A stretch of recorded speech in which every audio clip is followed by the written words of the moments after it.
Aloha and welcome to the Murph's Place 808 for the Love of Golf podcast. I'm your host, Murph. Well, ladies and gentlemen, today we are not in the studio as usual. We are out on location at one of the most historic courses in the nation. We are at Moanalua Golf Club, and my guest is John Harman, PGA professional and director of operations here at Moanalua. Hey, John, how are you doing? Good. Thank you for having me, Murph. I'm glad to be here. No, thank you for being on the show, taking time out. I know you got a lot of work to do and you're a busy man. A little disclaimer, I also work here at Moanalua with John, so we kind of know each other on a personal basis. I met John back in 2001 when he was the pro at Waialae Country Club when I was coming out caddying in the Sony Open Pro-Ams. So we've known each other for a while. And so, John, you've been the director of golf here at Moanalua for how long now? A little over 2 years. I started December of 2017, late in December. And it was a great opportunity. Little brief background of myself, like you said, I was at Waialae Country Club. I've been in the golf business for quite some time. I am a certified PGA professional. I got my Class A 2007, same year that I became the head pro at Waialae Country Club. Left Waialae to take on a bigger task with Pacific Links. I was the first person they hired in the state of Hawaii, actually in the U.S. And 4 years later, down the line, I could see that they were going to leave Hawaii, and I didn't want to. So I kind of jumped ship and opened up my own shop and did some teaching and did some side things for a while until sort of semi-retired as well, because I was retired from the Air Force Reserve. And my wife works full-time at Hawaiian Airline as well, so we get to travel a bit. And, decided when this opportunity came, I decided to jump on it. And, I'll give you a couple of reasons. One, it's the first golf course in the state of Hawaii, or west of the Rockies, as they would say. It was built in 1898 from Stan Damien, Damien Estate. He built it because he wanted to do business with the European country. He was a businessman here, local businessman, very well known. And it worked. He did do business with different nations, European countries, actually. And in 1904, he reverted the 18-hole Moanalua Golf Club down to 9 holes when they started building Oahu. And he knew the businessmen would probably go up there. The second part of taking this position was because it's 9 holes. And I think that's the direction golf is going to right now. So we don't have time. We don't have that much time in our life, and we're busy with kids, we're busy with family, we're busy with soccer, we're busy with everything. So, but we still want to maintain our game somehow. So that's why it's great to just be able to come out, play 9 holes, maybe in the afternoon or when you have some free time. And that way you play 2-3 times a week, 9 holes, and then all of a sudden you get this big phone call. You got a corporate event that you got to play at a tournament or something, and you won't feel like you're rusty. You feel pretty sharp and good about it. And I think that's the direction golf is going to. So, and location. I mean, heck, we're right in the middle of Honolulu. I mean, 5-10 minutes from the airport. Not even hop, skip, and a jump from both sides. I mean, we're here before the traffic starts, when there was traffic. Right. Yeah, with this COVID stuff, obviously, it's put a damper on a lot of things. Not only traffic, which is good for us, but especially those of us that live on the west side of the island.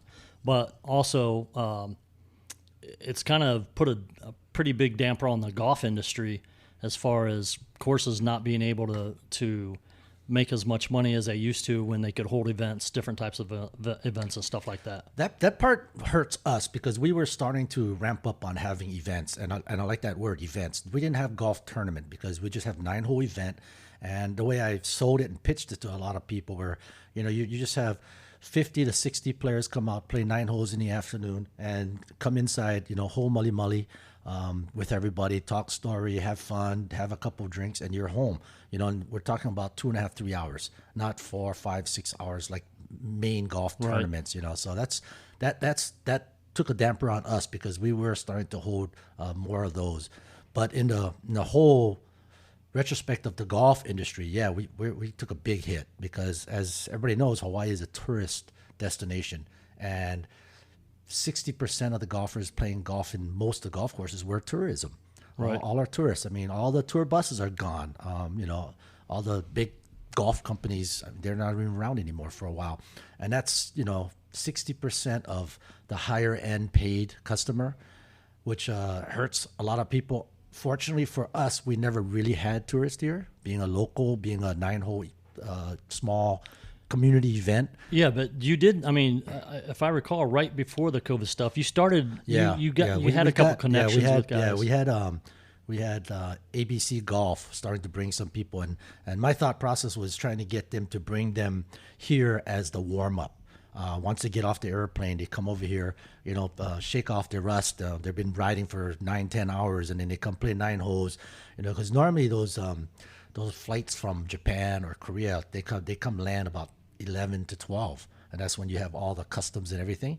But you can't check in till 2:30. So that was my pitch, and it was working. They were bringing them here right from the airport, and they could play 9 holes. They'd be done about 3:30. Traffic dies down a little bit, or traffic wouldn't pick up till 5, and then they take them to the hotel, and they could check in. And usually you can't check in till 2:30 anyway. Right. Yeah. So it kind of that was my whole focus, or we were moving in that direction. But with this pandemic hitting us, it shut everything down. But not as much for us did it affect us than it did most other golf courses in the state. Right. Well, Moanalua is a semi-private club, so you have a membership here that kind of helps sustain the club to a degree. Obviously, there's a lot of cost that goes into running a golf course. Yep.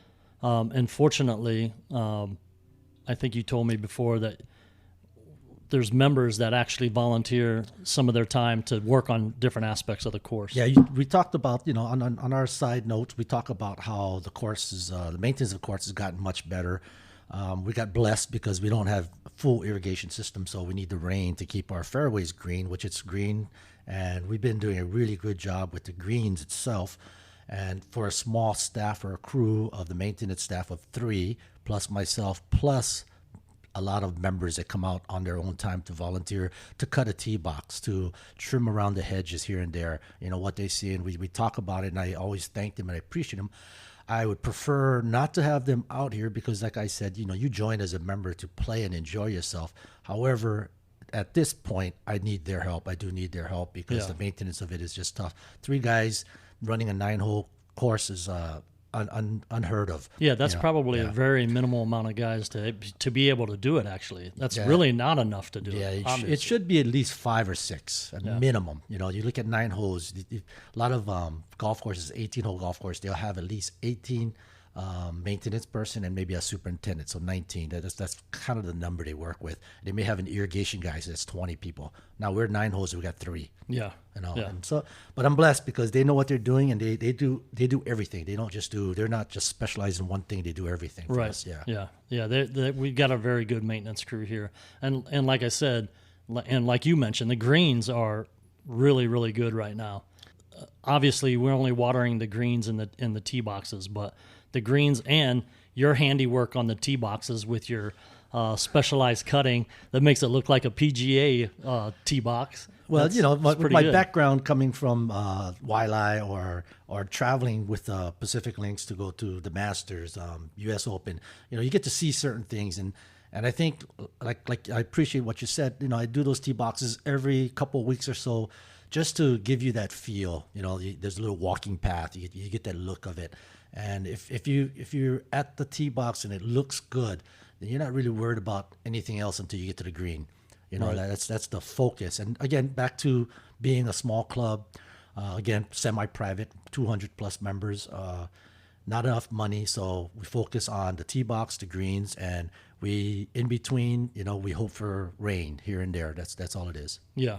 Yep, and luckily, like you said, we've got that rain recently, so the fairways are all nice and green right now. Also, a little bit of history on the course. Amelia Earhart landed her plane on a hole here? On hole number 3, both Amelia Earhart and at hole number 3, if you've never played here before, it's a par 4. It's probably wider than normal par 4s, and the reason behind that is they used to play polo. They used to play polo with horses, horse and wagons. They'd have their horse and wagons and unhook their horse, jump on the horse, and play polo on Sundays. And then somewhere down the line, Amelia Earhart, I'm not sure. I know she landed here. There's a Senate proclamation up here 110 years ago, which is actually further than that, but they talked about her landing her plane here. And I'm not sure why she landed. It could have been a mistake, or it could have been she ran out of gas and she saw a big field and she just wanted to dive in and land. But there were some pictures of her and some of the members chit chatting, saying hi, meeting her, and all that. So it's pretty neat. Yeah, pretty fun history. And I think what's the deal with the road that goes, the cart path here that goes by number 9? That was the first road into the valley. That was the only road, actually. That's so from the west side to the valley, and that was the main road. Now we have the main road behind us, Ala Aulani Street. That road also led to Mr. Stan Damon's estate, which was back here. And that's up on the hill. It was up, right? Yeah. It was up in the valley, but now their main estate is in the Salt Lake area. But that bridge is like 1800, built in 1800 as well. It's unbelievable. Yeah, that's crazy. It's really if you haven't played here, you need to come out and play it. Okay, let's take a short break and we'll be right back. Hey guys, I got to tell you, if you haven't heard about Anchor, it's the easiest way to make a podcast. Let me tell you how. It's free. There's creation tools that allow you to record and edit your podcast right from your phone or your computer. Not only that, but Anchor will distribute your podcast for you so it can be heard on Spotify, Apple Podcasts, and many other sites. You can make money from your podcast with no minimum listenership. It's everything you need to make a podcast all in one place. Download the free Anchor app or go to anchor.fm to get started. That's ANCHOR.FM. All right, welcome back, everybody. We are here with PGA professional John Harman at Mauna Loa Golf Club. Okay, John, let's talk a little bit about your. Do you give lessons? Are you teaching right now? I do. I enjoy teaching the most. That's probably why I got into this business. My true background, I loved basketball. I played basketball in high school, and then right after high school, I started coaching, and I really enjoyed coaching.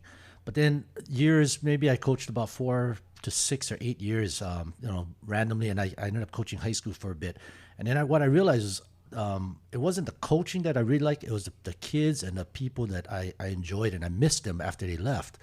And at that time, I started to play golf, and I didn't play golf in high school. I picked it up during college time, and I started getting better real quick because I was pretty good. I had good hand-eye coordination, so I decided, I'm going to go into golf because I want to teach golf, and I will create relationships for a much longer period. And it's true. Today, I could go to the mall and I'll see someone I taught golf maybe 15 years ago, and we'll start chatting about, are you playing some more? You had a hole in one. Oh, you played your best round. So. And you keep this friendship or this connection for so much longer, and through golf you meet so many wonderful people as well. And I didn't expect that, but that's something I've learned through the past, and that's what I try to share with the young generation, or even, giving people golf lessons that's in their 30s or 40s or 50s, and I tell them, meeting people, experiencing with people, you get a lot of opportunities are out there for you. Oh yeah, definitely. I mean, I've seen that just in your interactions with some of the people that have come to the club, and in the contacts that you've made. It's also kind of benefited the club also. Yeah, you know what? We've been blessed. I've been definitely blessed, with a wonderful wife, wonderful family, and a lot of friends that I've met along the way through the golf industry or somehow connected through the golf industry. So yeah, I've tried not to, how do I say it? Break any bridges or burn any bridges. I forgot what that was. But I have to edit. Burn any bridges. I try not to burn any bridges along the way, and I think I've done a good job of it. You can't be friends with everybody, but I think I'm pretty good friends with about 80 to 95% of people that I've met through golf and through my lifetime. And so that's been a great, tremendous help for me here, because when I reach out to ask for help, they've been giving us help, which is awesome. Yeah, that's something I noticed that you really brought that added dimension to Mauna Loa Golf as being the director of golf here. The benefits that the club has reaped from that has been pretty huge. You're right, and and I don't mind because it's for a really good cause. I mean, this place, we want to revive this place. This place is the oldest first golf course in the state of Hawaii. And it's my opportunity to just bring this place back to life, bring it back to action again, and and that's why I will, go to the extremes of reaching out to ask for help, But, we're not going to do it to where we hurt people or we're using people. It's a back and forth. I trade some rounds of golf, right, yeah. here and there, and, or I'll give them free lessons for some help here and there.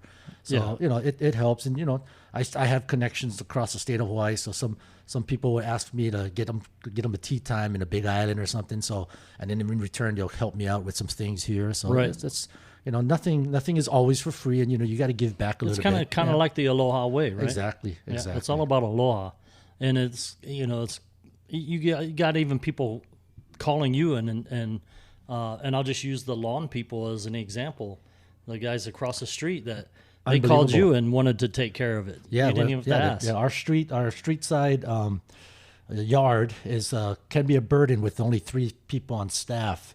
But these guys who live across the street owns a company, Prestige Lawn, I think. Is it Prestige? Yeah, Prestige I think Lawn. it's Prestige Lawn, yeah. And, he approached me maybe a few months ago. We just kind of chit-chat, and he said, once in a while they do pro bono work, and he said, would I be interested? I said, absolutely. I offer him golf, but he said, I don't even play golf, John. I just want your place to look nice, And we had a nice conversation. It took us a couple months to kind of get the deal done, and then he wrote up a nice contract, and he told me what it would have cost, but then he's actually doing it for free, and he does it twice a month for us, which is awesome. That's awesome. That's the entryway. That's the way. That's what people see when they're driving by. So that really helps make a good first impression for us. Yeah, right. You don't want that all grown up out there looking all nasty and stuff. So, well, another thing that is going to kind of help out the club a little bit, I think, is we can talk about it now, but you have been selected as the Aloha Section PGA Professional of the Year. Correct. So congratulations on that. Yeah, thank you. That's that awesome. just happened this week. Got a few phone calls, a little surprised. I knew I was nominated with a few other great professionals. This is the highest honor that any PGA professional in any section can get among their peers. The peers vote for you. The peers nominate you. The board or the selection committee chit chat, talk about it. They brainstorm to find out who deserves it, and I'm very proud to have retained that title or given that honor of Golf Professional of the Year. Yeah, that's awesome. So there's going to be it's a challenging, but hopefully we can take that to the next level, to the national level too. That's right. Let's hope, fingers crossed, that we get the national nomination also and the national selection. So yeah, that'd be unreal. Speaking of Moanalua, what explain to the people the membership, how that works. As being a semi-private club, we do have members here. Correct. So we're a hybrid type of golf course. I always say that because we're not completely private. We're not completely public. So we're semi-private, but we have a restaurant that's open to the public when it was open. We'll be open again soon, but right now we're trying to manage. That has some excellent food. Yeah, it did, but we'll get back to that. Again, semi-private. There's 2 types of membership. We have a family membership, $245 a month, and that includes your spouse and your children under the age of 21 or so, or if they're going to college. And I recommend that for anybody that has a family that likes to play golf at least 2 or 3 times a month, and that would pay it off all automatic with the price of golf going up, especially now that they're raising the prices for the locals because there's no tourism. And the second one is we have an associate member, which is only $200 a month. The only caveat or the only restriction would be they have to play weekends and holidays after 10:30 because we want to still respect the full member. And, I always tell everybody when I do the sales pitch, do the math. If you play at least a minimum of maybe 5 times a month, then it's worth your value because by joining, every time you play, if you walk, it's free. You don't even pay a trail fee or anything. If you ride, you're just paying a cart fee. $8 for 9 holes, $15 for 18 holes. But if you're a non-member, you're paying $50 to $55. So that's the. So I like as I tell people, if you do the math and it works out for you, because I don't want you to join and not show up.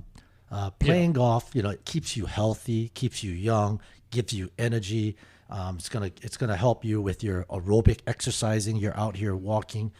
Even if you're taking a cart, you still got to walk to your ball. You got to go up some hills. You're swinging the golf club. So it's great health. I mean, you and I both know we've been playing golf, and there's people, we have members here that are 80 years old and they shoot 76, Oh, yeah. 75. Yeah, you Yeah. know, I mean, they're great players, and they're still out here healthy and walking now. Yeah. You know, so it's unbelievable. I mean, you don't have to be a great player, but you're out here, you know, 80, 90 years old playing. We had a member that was 101. You know, right now with this pandemic, he's actually staying home, staying hunkered down right now. But Right. other than that, he'd be out here at least in the clubhouse drinking and having fun with his friends. Yeah, there's obviously there's quite a few people that are not coming out because of the pandemic. They're kind of concerned about catching it, and rightfully so, especially in their age group. There's more of a concern, more of a risk. But yeah, these guys that are playing out here, you know, we talked about this when I'm not going to mention his name, but when he told us he was 80, and I couldn't believe it. And then another guy told me he was 80, and I was like, "What is? I got to obviously drink this water you guys are drinking, because I want to be able to shoot under 80 when I'm 80, and I want to look as young as you guys do." Well, I always tell people, I've started this little thing about asking people, my members, their age, all the way from back from when I was at Wiley, and I would always be anywhere from 8 to 15 years under what they are, what their actual age is. Then, so I came to terms that it is the fertilizer out there. They're working out, they're walking, and they're sniffing, and they're smelling it. It's something to do with the fertilizer, or something that the maintenance crew's putting down on the ground to keep these guys looking so young. So I'm out there trying to sniff and smell all I can as well. Yeah, that's crazy. It's crazy, some of these guys, how young they look, and they're still out there hitting the ball, like you said, and a lot of them walking. Not only the guys, but the women also. Correct. We have a couple of older women members that they walk, and I'm like shocked that they walk. I'm way younger than them, and there's no way I'm walking up 4 or walking down 8. I about broke my neck walking down 8 the path the last time I tried it. I was like, nah, I'm good. I'm not going to do that again. That's crazy. What do you think's next for Mauna Loa? Well, for golf in Mauna Loa, you know what, we were moving along quickly when we got things settled. We got things within the first year, because part of my theory or my philosophy for this club is events, having 9-hole events. My goal, and we were starting to do it. We were doing 2 events a month, and that would attract new customers, new clients, new members, as well as would kind of give us a surge of income for that one day, because we got, you know, 60 golfers one day that we don't, in the afternoons we're quite quiet and not as busy. We do have some members that walk, and we have to make sure we put signage up to make sure that they know what's going on. And I always recommend these events to be 9-hole events, you know, and it's like businesses that want to give back to their customers, their small customer base. And I had softball girls out here. We had faculty for the athletic directors came out and brought their coaches. You know, those 2 a good example. And as I would tell them, you know, I understand you have the big tournaments where you have 200-300 people come out, and you have the banquet, but that's like a all-day affair. First of all, you get tired, and then you stand up in front of an audience of 200, and you forget to thank that one person that donated all year, or the special person that's sitting in the back because they don't want to be seen. With our events, you know, we're a small little event. You have 50 to 60 people. You come in a clubhouse, you're going to see everybody. You're going to be able to thank everybody personally. You're going to be able to say thank yous and hold mully and shake hands and just, you know, be very thankful for their generosity throughout the year, for their donations or for their help. And I think that's what this is about. And that's what I'm trying to, and we did. As I said, before we shut down, we were getting 2 tournaments or 2 events a month. And it was kind of injecting some cash flow back into us and helping us a lot, and gained a few members on the way as well. Yeah, we have gained quite a few new members. I mean, probably within the last 3-4 months, maybe we've got maybe 6 to 8 new members. Yeah, I think since I've been here, we've gained about 35 new members. You know, obviously it's like throwing something on a wall and we hope it sticks, but you know, sometimes people, it's not for them. We lost a few members because of this pandemic. You know, they're unfortunately not working anymore, and we understand. I understand, and you know, we try to be very understandable, and we try to do what we can to accommodate the members. We don't have much amenities here other than the golf course, locker room, shower facility. If you have another job that you work at, you come out and play, at least you can shower and go back to work or something like that. That's great. Restaurant was not an amenity. It was everybody could come, so the members would use it if they wanted to. But we would give them first rights to come in and have a party, to have a banquet, we have a little nice private boardroom which we're sitting in, and renovated beautifully a year and a half ago already. And this boardroom was just killing it with events almost every evening. People were using the boardroom to have meetings and parties and get-togethers, family parties. It can fit up to comfortably about 20 people. Now 10, half the amount. Half the amount, yeah. But that's how it's been. And the golf course is good. Everybody who plays it, everybody who members here says, if you can play Mauna Loa, you can play anywhere. Yeah, I would agree with that statement. Yeah. If you can play here, you can play just about anywhere. And like you said, the restaurant, I mean, it's open to the public, and there's a lot of the public that comes in. We've been getting phone calls here all the time. Hey, is the restaurant open? Hey, can I place an order? Or the restaurant's not open. What? Yeah. You know? Yeah, it's a tough situation. Like I said, we're a hybrid. So by keeping a restaurant closed, it helped us kind of put focus on the golf course, put some focus on some cleaning up, maintenance, and upkeep of the clubhouse itself. So those of you who are listening who've been here before, once we reopen, you'll come here and you'll have a nice surprise. We didn't do any renovation. Everything was here existing, but we just cleaned it up and made it more appealing, I think. Yeah. It's definitely, it looks great. The guys that volunteered their time, and I would name some of them, but I'm sure I'm going to leave somebody out, so I don't want to name any of them. But all the guys that did all this work, man, it looks great. And we've got a lot of compliments about it. And I can be totally honest. I think all the work that was done, labor, products, everything that was needed, would probably cost around $20,000. That's including the labor, but we probably paid about under $800. Yeah, it's all donation, all volunteer craftsmanship work. Retired contractors, friends of friends, just coming in to just do certain things, and now we're just, like I said, piece of the pies just get put together, and now it's a beautiful looking pie. Yeah, and something about Mauna Loa, I kind of compare it to my favorite football team, the Green Bay Packers, because is Mauna Loa actually owned by any one individual? It's actually owned by the membership. So there's a large group of membership that bought this golf course outright from Stan Damien, which was a Damien estate. Fortunately, Stan Damien was passed away at the time, so the estate owned it, and they decided to sell it to the membership. But the caveat would be it has to remain a golf course because it's a prime location. Right. You don't want someone coming in here trying to bid you $3 or $4 million and then change it to residential because you just don't want to lose the character of this golf course. In the history behind this Exactly. course. The history is unbelievable. I before when the restaurant was open and we had some of the ladies that would come in that's been members, longtime members, and they talked about how they would put on a big luau out there on the golf course. Yeah, they one of the biggest events was a ladies golf tournament. It was an 18-hole golf tournament, and after the event, they'd be downstairs right under the big banyan tree. Is that a banyan tree out there? Banyan tree? Banyan tree. Banyan tree. And I mean, they have a stage. They have full girls dancing hula. I mean, multiple bands playing, and it would last all night long. It was one of the biggest event that Mauna Loa had, and it was a ladies tournament. Wow, that's amazing. All right, let's take a quick break again, and we'll be right back. This podcast is brought to you by Smart Boy Studios, the best studio and artist collective out of Ohio.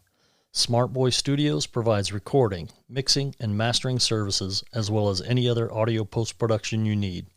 Smart Boy Entertainment artists Corey Gossett and JV Tree have a new EP out on November 20th, 5 Day Friends. The 6-song project explores the fun and friendly energy that these two artists have on a track together. With production from D. Swove, Vesta, and Ash Matthews, you can't help but to bob your head, tap your foot, and sing along to the stellar set of tracks. Head to www.smartboystudios.com to stay up to date on new music, new videos, and any upcoming events. If you'd like to support Smart Boy Studios and their artists, visit threads.smartboystudios.com to check out their merch. They offer hoodies, hats, shirts, and more. All right, welcome back, everybody. Okay, John, we talked about it just a little bit, about the teaching aspect of it. I got a couple questions for you. What's the best advice that you would give to somebody that is just starting out, wanting to play golf, and wanting to play golf, maybe obviously not at a PGA level, but just play golf good enough that they don't embarrass themselves? That's a good question, and I'll refer something that you probably said before, where depends on what you want out of it, is how much time you should put into it. Like I think you said that before. If you want to get good, you got to put some time and effort into it. But for the most part, I tell people go play golf right away. If you're a beginner, go find a partner, go find a friend, and go play best ball. You hit, he hit, she hit, whoever hits. Everybody pick up their ball, go to the best ball, and play from there. Okay, I do that because when I give lessons to beginners, after the first lesson, I tell them, I don't tell them you got to come back 4 or 5 lessons before you go play. I tell them you go play as soon as you can. But find a friend, play together. 1, you don't stress as much. 2, you keep the pace of play going pretty well. And 3, both of you are going to swing the same amount of times. And once you get on the green, you both put your own ball. And as you play more, and you're realizing, because in actuality, you're out to play golf to be with friends. Right. If you're trying to compete, yeah, you're going to be on the driving range hitting balls and practicing your short game, which is probably the most important. Like what I do now, I've been giving some lessons, that I have this new routine that I do. I have a sleeve of golf balls, about 22 of them. And I take it out to the golf course, and I take my lessons out there, and I would line it up in a row, and I'll have them chip with just one hand, just their right hand. I'll just have them chip the whole thing, and I'll pick up all the balls. We jump in the cart and go to the next hole. And I explain the reason to them is because I don't want you to stand on a flat surface at a driving range and just continue to hit ball over and over. Now you're out here. Outside, you have a visual of the green, what it looks like. Your stance can be, the ball could be above you, the ball could be below you, it could be a sideways stance. You're not going to be on a perfect stance all the time. So you're already experiencing this, okay? But by chipping the one hand continuously for 20 shots in or 22 shots in a row, what I'm actually trying to create is, I'm creating your posture. I'm creating you to stay down through the shot. And all you're doing is you're hitting, that's your impact zone. That's every shot you do, it's that same impact zone is going to happen. So I'm trying to get you there, because you move 1 inch, half an inch up, half an inch down, you hit the ball fat or thin. Right. So that's the most important, is just the posture of it. And how, when you take them out like that and have them chip balls, are you like 150 yards out, you close to the green? Or? Close to the green. And I don't hit the green. I make it a point not to hit the green, because I don't want to be repairing all the ball marks out there. So we're just chipping right to the front of the green, but I want them to have a visual of the green. Right. And took a couple people out, did this theory, and it worked really well. I mean, what I've done is I told this couple of ladies that I'll give them 3 lessons. If after the end of the 3 lessons they don't like it, it's fine. So far, 100%. Everybody loved it. Everybody's buying clubs, playing golf. One joined. Another one plays every week here, and they're able to hit the ball. They're able to make some contact. They realize they're not going to be the best player unless they go and practice a little more. Right. And usually by the 3rd lesson, what I do is I work my way back away from the green. So now they're going to try. Now they realize their chip has to be a little bigger. Now they'll slide both hands in, and it's a little bigger chip, a little bigger backswing, a little bigger follow through. So now they're getting distance feel. So it really helps them with some hand-eye coordination, and just to get, like I said, the main thing is that impact zone. You got that same. Your hands are always going to fall in that same position for every club at that impact position. The only thing that changes is the ball placement. Right. Yeah, but your posture is going to be the same. The ball placement will change. So that impact zone is so important. And that's what you work with on the beginners. That absolutely. Even advanced players. Advanced players say, John, I'm having a hard time. You know what? Because because people hate to practice chipping. People just hate it. Right. Because it's boring. Yeah. I'd rather hit a driver because it's so fun. Right. Yeah. But this will help your driver. Yeah. This will help you at the contact point of the driver. So that's what I try to get through them. And after they do it a few times, Oh, they get it. They get it. Yeah. Yeah. Yeah. So it's fun. And do you have, that's another question I have. Do you have more beginners asking or asking you for lessons or for help on something? Or do you get even the guys that have been playing 20, 30 years? You know what? I get more guys who ask me for help that's been playing 20 to 30 years. Okay, that's the part. Now you'll see me giving lessons to beginners because I actually meet them when I find out they don't play golf. Then that's when I kind of coerce them. Hey, come on, I'll give you a lesson. See if you like it. So they don't really ask me. So I kind of push into them because it's kind of it's a fun goal. I have this young lady it's only her second time, and she's just a good athlete, and she never hit the ball. She never played before, but I think you saw her the other day. Oh yeah, the other day. Yeah, she's got a good swing. Great swing, and all we did the first 9 holes, which takes about an hour, 20 minutes. We just chipped every hole for 22 shots, and then I told her go home. I told her, I don't want to go any further because learning golf is like I put it this way: it's like going to school. Your kindergarten year, you're learning how to add all year long. Your first grade year, you're going to learn how to subtract all year long. Your second grade year, you're going to learn how to multiply. But if they did all that in kindergarten, add, subtract, multiply, your mind would be all mixed up. Right. So it's a process of learning one thing and grooving that one thing in, and then come back and learn a second thing, grooving that second thing in, and then third.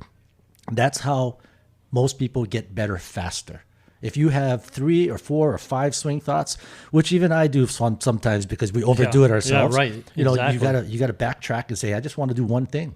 I just want to focus on one thing, and hopefully my body remembers the rest. Right. And that's the way a lot of people that come out here to play, they're not playing a tournament. So I tell them, you know what? Today, focus on this one thing, and I'll give them something to focus on. For 9 holes, that's 2 hours. Okay, for 2 hours, you're going to do this one thing. You're going to think about one thing. Next week, let's talk about it. I bet you that one thing will be ingrained in you. Yeah. Okay, that's the trick. And then you don't have to worry about that thing. Then I'm going to give you something else. Okay, the first time, usually I tell people, make sure you follow through.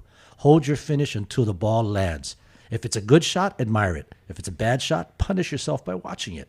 But you're holding your finish. Right. You're holding your follow through. Yeah. And you're standing there. And then after 2 hours of holding your follow through for every shot, you're not going to think about it. Yeah. Well, so what do you tell a guy that, say a guy that's an intermediate type player? He's not a beginner. He's not a single digit handicap, but he wants to maybe get into some of the local tournaments and he wants to get better. But he's having and he goes out and practices some, not a lot. He'll go to the range once a week, maybe twice a week. What best advice can you give those guys that want to try to get better? It's you know what? The first thing I would do is I'd say let's look at your scorecard. Let's work backwards. Okay, what's the issue with your scorecard? Are you having 8s and 9s, or are you having 4s and 6s, or are you having 5s and 6s on par 3s? Oh, okay, there we go. We got a problem here. Oh, but I do really well on the par 5s. I always par or maybe bogey. Oh, okay, then now we know it's your short game. You got to focus on, because playing tournaments, par 3s are the most important. Yeah. If you par all par 3s, you're going to be shooting pretty well. Yes. If you birdie 1 or 2 and par the other 2, oh, you're in the money already. Right. Okay, because that's the one you can create that big number. Yeah. Like Tiger Woods. He had the big number. He okay. Took that was 10. that a par 3? I don't think it was a par 3. No, it was par 4. But it's just you got to get rid of those big numbers, and you got to figure out where the big numbers are. Okay, is it? Oh, I have all these big numbers on par 4s and par 5s. Oh, it's your tee shot. Okay, let's put your ball in play. And look at the fairway. Every golf course, there's a 150-yard marker. Aim for the 150-yard marker, because you pretty much know that everybody's going to hit their. I'm going to hit an 8-iron. If it's no wind, I'll hit a 7-iron into the wind at the 150-yard marker. Right. Okay, so I know what I'm going to hit from there. Yeah. So start there. Get to that one position that you got that confident club you put in your hand. Yeah. And then the last thing would be always practice your chipping. I always say I use my A wedge, because if I practice the A wedge all the time, then when I finally pull it out, I'm very confident with it. I've already beaten myself.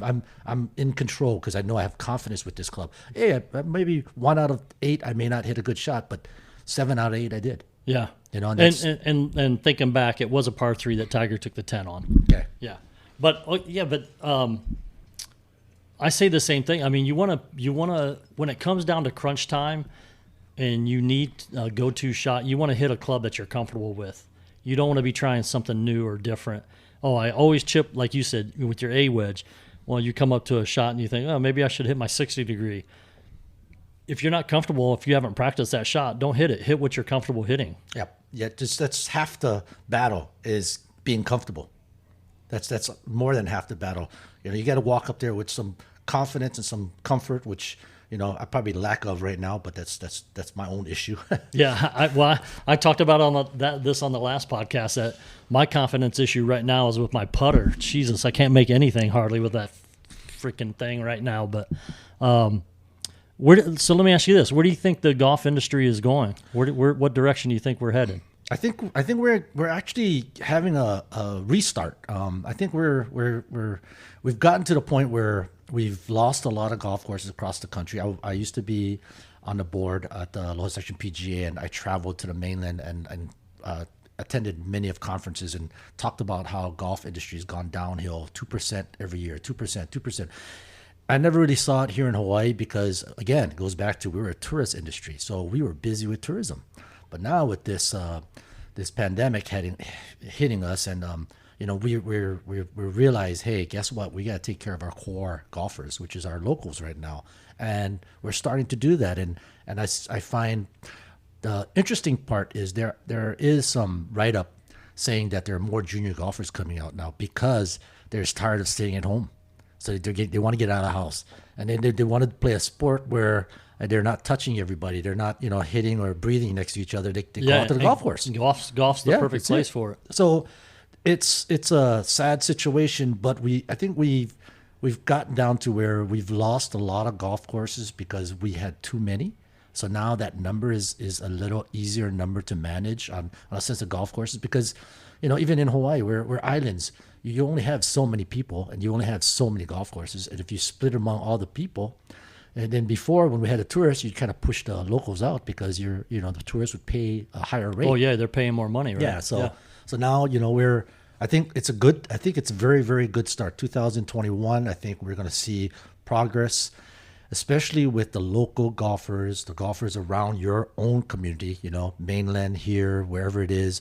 But I think that's a real good start right now. It would be great to have a next generation Tiger Woods.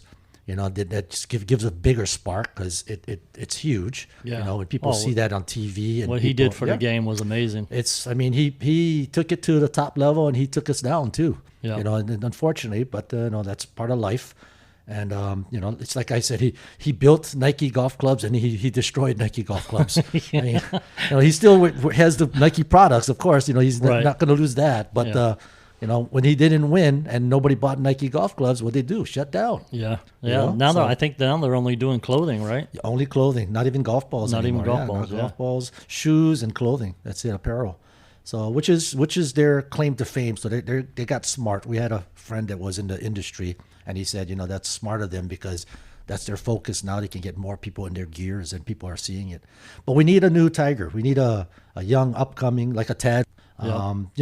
He lit a match up in a local play, and we unbelievable. I mean, is he playing Japan tour or Asian tour? He's playing somewhere in Georgia. Oh, he's on the mainland. Yeah, he lives. His family lives in the back of the valley. So every time he comes down, he comes home. Was here last year, 2 years ago. He comes for the summer and he'll play. He'll call me up and we let him come out and play, and in hopes that he would qualify for the Sony and just mention our name, Maunalua Golf Club. Maybe Right. put a hat on him or something. But we'll see. Hey, we were hoping to have our local boy Joe P. Get into local Sony. qualify, but that was today, and I was going to be on the bag and caddy for him, but obviously he texted me this morning and he's like, hey, I haven't heard anything, so I'm going to work. So obviously we didn't get in. That's okay. That's okay. We'll get him in somehow. But you guys have a good bunch of players here. For those of you who are listening and you're locals here, we have a bunch of local players that have a little skins game almost every afternoon. 9 holes only, and Sundays they do a good one on the Fia, which Mark Murphy used to hold the belt, but now Joe P's got it for a while. He's had that belt 7 weeks, man. We've come close. Chris almost got him one. Chris Wright almost got him 1 week. Then I almost got him another week, and then I almost got him yesterday, but yesterday fair warning to everybody: no handicap. no handicap. No handicap. No So handicap, it's a straight mano up. on mano. Yep. Just go out there and play and do your best, and and that's the way you get better too. Yeah, Yeah, exactly. That's the way you get better. You're going to get better by playing with better people. All right. Well, John, I always ask my guests a kind of question off of the topic, not necessarily having to do with golf. So Well, I see you have a deck of cards there, and what Yeah. does it say on the cards? this is the Pod Decks Would You Rather. Okay. So So it's a random question. You're going to pull a card. I'm going to pull a card, random question, and you answer it and tell me why. So here's the question. It's going to be funny.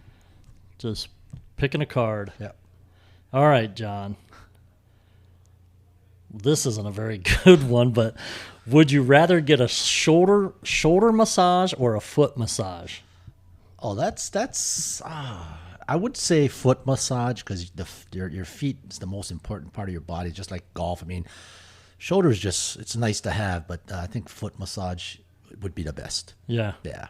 I know. I wish that back in the day when you're at Waialae and we were caddying and we walked all over God's creation caddying. I know my buddy Ski and I, we would walk back to the car and we'd be like, "Oh man, my dogs are barking," and our feet were so sore from all that walking. Well, you're lucky. Waialae was an easy walk, actually. It was very Yeah, easy. it's It an was easy walk. just walking, carrying a bag. Yeah. And sometimes you didn't want to get stuck with certain people's bags because they were really heavy. True. Well, John, thank you again for taking time out of your day to talk to us. And congratulations again on the award, well-deserved award. You've done a lot of stuff for Moanalua Golf Club. Moanalua Golf Club would not be where it's at today had you not been the director of operations for the last 2 years. Well, thank you, Mark. Thank you for saying that. I appreciate it. And I'm not only saying that because I work for you, but I'm saying it because I really believe that. And a lot of the members and a lot of other people have said this to me also about the stuff that you've done here. They really appreciate it, and they're glad that you are the director of operations here. And I concur. Yes, a lot of members have said that, and I've heard it personally. And my response would be, it's a team effort. In anything we do, we have great starters who welcome people. We have great maintenance staff who maintain things. We get back office. I mean, everybody's an important portion of it, and I think we've changed the attitude of our staff. I think that's first and foremost, which reflects on our membership, that they can feel that attitude has changed, and that's the best thing that I've seen that happen. The physical things, we can do here and there. Change the window, paint the wall. Those things just happen, and we just got to put some effort, put some elbow grease, and do that. But I think the attitude part of our golf club here, and even our membership, they feel like they want to come out, and that's what we want. As I've told my starters or my assistant pros before, you want to make the membership or the people that come out feel so happy to be here that they'll come more than once. Yeah. They appreciate what you do. They appreciate that you're taking a little extra step to get them to know their name, to know where they're from, to talk to them, to laugh with them, to watch them tee off, help them if they have a question. And then all of a sudden you'll see 2 days later they show up again. Because you know what, this is a fun place. I want to come where people are friendly. Yeah, exactly. That's what they want. They want that. There's benefits to being a member, and that's one of them is that you have people that are, the staff is welcoming and conducive to having a place that you want to come back to and spend time at. And like the restaurant being closed, there's a lot of guys that wish it was open because this is where they want to be.